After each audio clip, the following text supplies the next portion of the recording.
Hindi lang kalibre, kundi integridad. Yan, ayon kay Congressman Terry Ridon, ang dapat hanapin ni PBBM sa papalit kay outgoing ICI Commissioner Babe Singson. Narito ang agenda report ni Joan Manalo. If the question is, am I responding to the comment that the ICI is practically dead? I don't think so. Ito ang pahayag ni House Infrastructure Committee Co-Chair Terry Ridon tungkol sa kasalukuyang estado ng Independent Commission for Infrastructure. Nagbitiw na kasi sa pwesto ang isa sa mga miyembro nitong si Rogelio Babe Singson. Para kay Ridon, isang malaking dagok ito sa ICI na patuloy pa ring nagsasagawa ng fact-finding investigation kaugnay sa flood control scandal. Kaya isang hamon ang kanyang hatid para kay Pangulong Bongbong Marcos para maipagpatuloy pa ng ICI ang kanilang trabaho.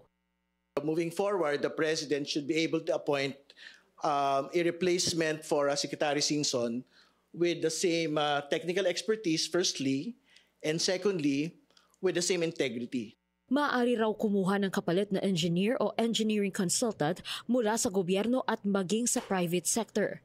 So, for as long as the replacement of Secretary Singson is essentially having the same skill set as him, no, having the same integrity as him, tingin ko po pwede naman magtuloy po yung pong trabaho. They had done good work in the last couple of months. Isang malaking suntok din sa ICI ang pagbibitiw ni Singson ayon kay dating Bayan Muna Congressman Nery Colmenares.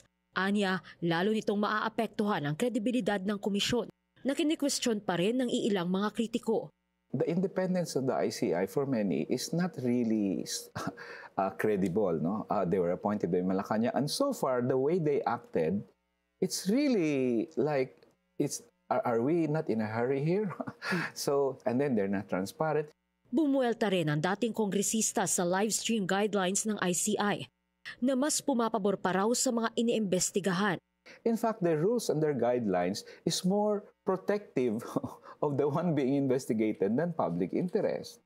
They only agreed to live stream later on, but selective pa. Kahit na granted yan, pag the first few sentences mo sa executive session, parang wala namang anything executive about it. The ICI should now, let's go back to public. No, they don't have that in the regulation.